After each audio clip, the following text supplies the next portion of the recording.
हर बार हम आपके लिए नया टॉपिक लाते हैं और इस बार भी कुछ ऐसा ही है। Welcome on MGM 94.8 FM. This is RJ Manisha with you and मेरे साथ फिलहाल है doctor Amol Pathrikar sir, neuropsychiatrist and de addiction specialist. Hello sir, Hello, how are you feeling? I am good. How are you? Good, doing very well. Well, but आज का जो topic होने वाला है साइंटिफिक तरीके से वो बहुत स्टडी भी हुआ है in foreign countries, in even India, और इस पे काफी मूवीज भी बनी हुई है, which is dissociative disorder yes.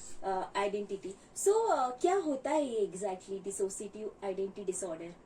See, dissociative identity disorder याला पहिले काय म्हणायचे ना की पहिले याला स्प्लिट पर्सनॅलिटी किंवा मल्टिपल पर्सनॅलिटी डिसऑर्डर असं नाव होतं. राईट, आता त्यालाच आपण डिसोसिएटिव्ह आयडेंटिटी डिसऑर्डर म्हणतो. एक्झॅक्ट. आता याच्यात काय होतं ना, डिसोसिएशन म्हणजे काय की डिस्कनेक्ट.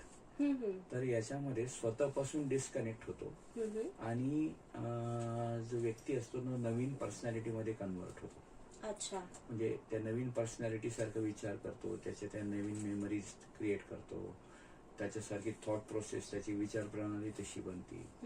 तर याच्यामध्ये ते डिसोसिएशन म्हणजे ते डिस्कनेक्ट होतं, स्वतःच्या पर्सनॅलिटी पासून डिस्कनेक्ट होतो आणि ऍज अ सेकंड पर्सन म्हणून तो बघतो. आणि या पर्सनॅलिटी कशा दोन किंवा दोन पेक्षा जास्त पण असतात. म्हणजे सहसा एकाच दोन patient पर्सनॅलिटी, मध्ये ना? एकच व्यक्ती आहे ना दोन पर्सनॅलिटी म्हणून वागतो. बट मी एक पेशंट असं पण पाहिला की त्याच्यात त्या जवळपास 7 पर्सनॅलिटीज त्याच्यामध्ये, म्हणजे Yes, तो yes. 7 Highest वेगवेगळ्या record तो आहे. पर्सनॅलिटी मध्ये तो कन्वर्ट होतो आणि बिलकुल तो डिफरंट व्यक्ती होऊन जातो त्यावेळेस. हा. आणि सर मग पहिले त्याला मल्टिपल पर्सनॅलिटी म्हणायचो आणि आता हे डिसोसिएटिव्ह आयडेंटिटी. डिसोसिएटिव्ह आयडेंटिटी. हे का म्हणजे झालं? सी आता काय होतं ना, सायंटिफिकली मल्टिपल पर्सनॅलिटी म्हणजे आता वेग पर्सनॅलिटीज असतात, कारण कधी कधी आपल्या स्वभावांमध्ये पण बदल होतो. तर मग आपली पर्सनॅलिटी त्या त्यावेळेस कधी आपण लहानपणी एक असतो, अडल्टहुड मध्ये एक आपली पर्सनॅलिटी होती, नंतर अडल्टहुड मध्ये होती, तर आपली पण पर्सनॅलिटी चेंज होती. म्हणून त्याला आता मल्टिपल पर्सनॅलिटी म्हणण्यापेक्षा त्यांनी त्याला डिसोसिएटिव्ह केलं. कारण डिसोसिएटिव्ह जसं मी म्हणलं की त्याला आपण डिस्कनेक्ट करतोय ना, तो स्वतःपासून. तो एकच व्यक्ती असतो पण तो एकाच वेळेस एकाच त्या टाइम पिरियड मध्ये तो वेगवेगळ्या प्रकारे वेगवेगळ्या पर्सनॅलिटी सारखं वागतो. म्हणून त्याला आपण ते सध्या नाव दिलेलं आहे की त्याला डिसोसिएटिव्ह आयडेंटिटी डिसऑर्डर. ओके. सो मग हे जेव्हा डिसोसिएटिव्ह आयडेंटिटी डिसऑर्डर होतं किंवा स्टार्ट पॉइंट असतो, तेव्हा सिम्पटम्स काय बघायला मिळतात ज्यानेकरून आपल्याला कळतं की something is wrong with that person? हो, आता यामध्ये काय होतं ना की जेव्हा व्यक्ती दुसऱ्या पर्सनॅलिटी मध्ये कन्वर्ट होतो तेव्हा त्याच्यासारखं त्या दुसऱ्या पर्सनॅलिटी सारखं त्याची थॉट प्रोसेस होती. म्हणजे त्याच्यामध्ये त्याच्या वागण्यात, बोलण्यात, त्याच्या ऍटिट्यूड मध्ये, इव्हन त्याच्या मेमरी पॅटर्न मध्ये सुद्धा बदल होतो. अच्छा. आणि काय होतं ना, त्याच्यामुळं त्याची जी पहिली पर्सनॅलिटी मध्ये त्यांनी ज्या गोष्टी केलेल्या असतात तो सेकंड पर्सनॅलिटी मध्ये गेल्यावर त्या विसरतो. आणि जेव्हा परत वापस येतो त्यामुळे त्याच्यामध्ये ते कन्फ्युजन आणि मेमरीचा डिस्टर्बन्सेस येऊ लागतात. त्याला आपण ॲम्नेसिया म्हणतो. हे खूप कॉमन असतं की तो छोट्या छोट्या गोष्टी डे टू डे ऍक्टिव्हिटीज मधल्या त्याला विसरून जातो, कारण तो तेवढ्या वेळापुरती तो दुसऱ्या person as a second person म्हणून, different person, very different person म्हणून तो तसा वागतो. त्यामुळे त्याच्यामध्ये ते मेमरी डिस्टर्बन्सेस येऊ लागतात, त्याच्यामध्ये कन्फ्युजन वाढतं खूप जास्त. आणि त्याच्याने काय होतं की तो सतत मग त्याला तो स्वतः फ्रस्ट्रेट फील करतो. त्याच्यामध्ये नैराश्य येतं, बेचैनी वाढती. कधी कधी तर असं बघितलं की त्या व्यक्ती फ्रस्ट्रेट होऊन सेल्फ हार्म म्हणजे स्वतःला इजा करण्यापर्यंत होतात. त्यांना आत्महत्येचे विचार येऊ लागतात, कधी कधी त्यांना भास पण होऊ लागतात. सो हे सर्व लक्षणं त्याच्यामध्ये येऊ लागतात. सगळ्यात महत्वाचं काय की त्याच्यात फ्रस्ट्रेशन, डिप्रेशन, चिडचिडपणा वाढतो. आणि जसं मी सांगितलं की त्याला सगळ्यात जास्त ते कन्फ्युजन, कारण त्याच्यामध्ये मेमरी, पहिल्या मेमरी म्हणजे तो स्वतः कन्फ्युज होतो ना. ऍज अ एक व्यक्ती तो काहीतरी त्याच्यात एक मेमरीज असतात, नंतर तो सेकंड पर्सन म्हणून त्याच्या दुसऱ्या मेमरीज असतात आणि त्याच्यामध्ये तो कन्फ्युज होतो. मग ते छोट्या छोट्या गोष्टीमध्ये पण त्याला ते लक्षात राहत नाही, विसरू लागतो. ते खूप फ्रस्ट्रेटिंग असतं त्यांच्यासाठी. ओके. सो मग हा जो आजार आहे याच्या मागचं कारण काय असू शकतं? लहानपणाचा ट्रॉमा वगैरे? Yes yes, that is very important. अगदी तेच कारण आहे.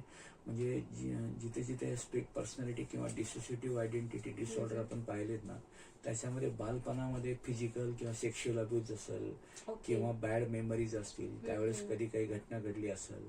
बऱ्याच वेळा काय असतं की घरामध्ये एखादा खूप कंट्रोलिंग पॅरेंट्स असतात किंवा ते खूप चिडचिडपणा असतो आई वडिलांमध्ये.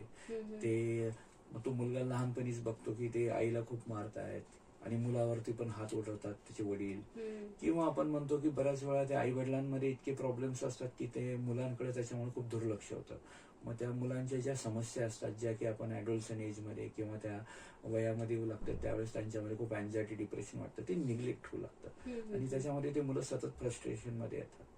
आणि जसं मी बघितलं एखादा अल्कोहोलिक फादर, व्यसनावाला जर एखादा फादर असेल घरामध्ये, त्या घरामधलं वातावरण खूप स्ट्रेस असतं, त्याच्यामध्ये त्याला फिजिकल अब्यूज पण असतो, मेंटल ट्रॉमा पण असतो. सो पास्टमध्ये ज्या स्पेशली लहानपणी ज्या घटना घडलेल्या असतात त्याचा तो मेंटल ट्रॉमा त्यांच्यावर एवढा बसतो आणि त्या मेमरीज पासून सुटका मिळवण्यासाठी म्हणून ब्रेनच तसं एक डिस्फंक्शन करतो की ज्याच्यामध्ये तो दुसऱ्या पर्सनॅलिटीमध्ये जायचा प्रयत्न करतो कारण त्या गोष्टीपासून, त्या विचारापासून मुक्त होण्यासाठी. सो बेसिकली काय आहे ना की युजली असं पाहिलंय की वयाच्या एक 5 ते 9 वर्षाच्या वयोगटामध्ये आहे ना त्या मेमरीज म्हणजे त्या सेक्शुअल अब्यूज किंवा फिजिकल अब्यूज झाला असेल, आपण बघतो आजकाल घटना घडतात तशा, ते खूप कारण राहतं, ते त्यांच्या डोक्यावर खूप जास्त बिंबवतं. आणि बऱ्याच वेळा काय होतं की लहानपणीच मग त्याच्यामध्ये काही लक्षणं येतात, जसं लहानपणी उदासपणा वाढतो, चिडचिडपणा वाढतो किंवा ते ADHD सारखे लक्षण येतात आणि त्याच्यामुळे बऱ्याच वेळा काय होतं की पेरेंट्सला ते लक्षात येत नाही आणि मग पुढे चालून हा यंग एज मध्ये त्याचं स्प्लिट पर्सनॅलिटी किंवा तो डिसोसिएटिव्ह मध्ये कन्वर्ट होऊन जातो. All right. असं मग याच्यासोबत आपल्याला हे पण कन्सिडर करता येते का, एक अपरिचित मूवी होती ज्यामध्ये तो कॅरेक्टर स्वतःला एक्सप्लेन नाही करू शकत किंवा जसं त्याला वागायचं तसं तो वागू नाही शकत, म्हणून मे बी तो मल्टिपल पर्सनॅलिटीचा सहारा घेतो की ते सगळं होऊ शकतं मग easily without any difficulty. Actually आता हे स्प्लिट पर्सनॅलिटीच्या मूवी पासूनच खूप लोकांना लक्षात आलं आणि त्याच्याबद्दल एक्साइटमेंट पण वाढली की स्प्लिट पर्सनॅलिटी, आणि हा खूप कॉमनली स्प्लिट पर्सनॅलिटी वर्ड पण यूज होतो.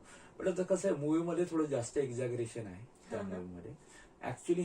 पण असं पाहिलंय की जे मुलं सतत उदास राहतात, डिप्रेस राहतात, की जी व्यक्ती आहे ना स्ट्रेसमध्ये राहते, त्यावेळेस त्याला वाटत असतं की त्या स्ट्रेसला किंवा त्या तणावाला ओव्हरकम करण्यासाठी बऱ्याच वेळा तो सेकंड पर्सनॅलिटीमध्ये कन्वर्ट होतो. पण ते सगळं अननोईंगली होतं, म्हणजे तो स्वतःहून करत नाही, ते सगळं अननोईंगली होऊन जातात त्याच्याकडून गोष्टी. सो मूवीमध्ये थोडं एक्झॅगरेशन आहे, बट त्याच्यामध्ये जी हिस्ट्री दाखवली त्याची एक पर्सनॅलिटी एकदम साधा, अतिशय हळवा, डिप्रेस पर्सनॅलिटी, आणि नंतर तो जेव्हा बनतो ते एकदम डॅशिंग ऍक्शन हिरो मध्ये कन्वर्ट होतो. सो ही थोडी पॉसिबिलिटी असू शकते. All right. आणि त्यासोबत मग याचं सोल्युशन काय आहे आपल्या सायको थेरपी मध्ये काही आहे का, म्हणजे काउन्सिलिंगने होतं की मग मेडिसिन्स नेसेसरी, असं काही स्टेजेस? युजली काउन्सिलिंग आणि मेडिसिन दोन्ही आपल्याला द्यावं लागतात. सुरुवातीला इनिशियल स्टेजमध्ये आपण काउन्सिलिंग चालू करतो, ज्याला सायकोथेरपी म्हणतो. पहिलं जर आपल्याला त्याची हिस्ट्री घ्यावी लागते, त्याला आयडेंटिफाय करावं लागतं, म्हणजे त्याची हिस्ट्री प्लस त्याच्यासोबत जो व्यक्ती राहतो ती हिस्ट्री घेणं, त्याच्यानुसार आपल्याला त्याच्या बालपणीमध्ये काही घटना घडल्या असतील, तो जो स्ट्रेसर असतो त्याच्यावर आपल्याला काम करावं लागतं थेरपीमध्ये. मग त्याच्यामध्ये कॉग्निटिव्ह बिहेवियर थेरपी नावाचा एक प्रकार असतो किंवा आपण त्याला सायकोथेरपी म्हणतो. मग त्या प्रॉपर तो लहानपणीमध्ये जो एखादा स्ट्रेसर किंवा ती घटना जी त्याच्यावर बिंबवली आहे, ती निगेटिव्ह घटना, त्याच्यावरती मग काउन्सिलिंग केलं जातं. बऱ्याच वेळा 2 पर्सनॅलिटी ज्या वेगवेगळ्या असतात त्या कशा मर्ज करता येतील हे काउन्सिलिंग मध्ये शोधलं जातं. पण नुसतं काउन्सिलिंग मी जसं बघितलंय त्या केसेसमध्ये काय असतात ना, यांच्यात मी जसं सांगितलं की डिप्रेशन, अँझायटी, अँगर, या गोष्टी खूप जास्त कॉमन असतात. सेल्फ हार्म असतं, आत्महत्येचे विचार असतात, त्यामुळं त्याच्यासाठी मेडिसिन्स देणं गरजेचं आहे. जसं काही मूड स्टॅबिलायझर असतात, म्हणजे जे मूड स्टेबल ठेवतील असे मेडिसिन्स. अँटी डिप्रेशन, आपण डिप्रेशनचे सिम्पटम असेल तर आपण ते डिप्रेशन ट्रीट करतो, अँझायटी पार्ट ट्रीट करतो, कधी जर त्यांना भास होत असेल तर आपण ते पण ट्रीट करतो. सो मेडिसिन आणि काउन्सिलिंग दोन्हीचा रोल हा महत्वाचा आहे त्या केसेसमध्ये. ओके. आणि मग याचं 100% सोल्युशन आहे, म्हणजे व्यक्ती बरा होतो? आता असं पाहिलंय की बऱ्याच वेळा मी जसं सांगितलं ना की काय होतं की हे थोडंसं डायग्नोसिस खूप लेट होतं, म्हणजे मग काय होतं की निदान लेट झालं तर ट्रीटमेंट पण लेट स्टार्ट होते. जर ट्रीटमेंट तोपर्यंत आजार हा म्हणजे त्याच्यामध्ये सेटअप झालेला असतो, म्हणजे तो परमनंट झाल्यासारखा होऊन जातो. तर तसं याला क्युअर मी पाहिलंय की आता युजली क्युअर नाहीये, पण with medicine as a maintenance, आपण मेंटेनन्स थेरपी म्हणून त्याच्यावर आपण त्याला चांगलं कंट्रोल करू शकतो. नॉर्मल लाईफ जगतात लोक आणि ट्रीटमेंटनी बरे होतात, पण मेडिसिन त्यांना घ्यावं लागू शकते. लॉंग टर्म मेडिसिन चालतात त्याच्यामध्ये.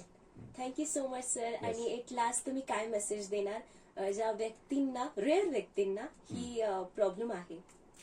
सो प्रॉब्लेम आहे, मी जसं म्हणलं की सर्वप्रथम काय होतं बऱ्याच वेळा की असं पर्सनॅलिटीमध्ये चेंजेस झालं तर सर्वप्रथम लोक म्हणजे डॉक्टरकडे जायच्याऐवजी त्यांना वाटतं की काही भूतबाधा झाली आहे किंवा याच्यावरती काही आजकाल आपण म्हणतो ना Yes, yes. करणी वगैरे काही हो, केली हो. असं खूप लोकांना वाटतं आणि ते काय करतात की ते डॉक्टरकडे न जाता एखाद्या बाबा बुवाकडे जाणं किंवा अशा ठिकाणी ते खूप वेळ घालवतात.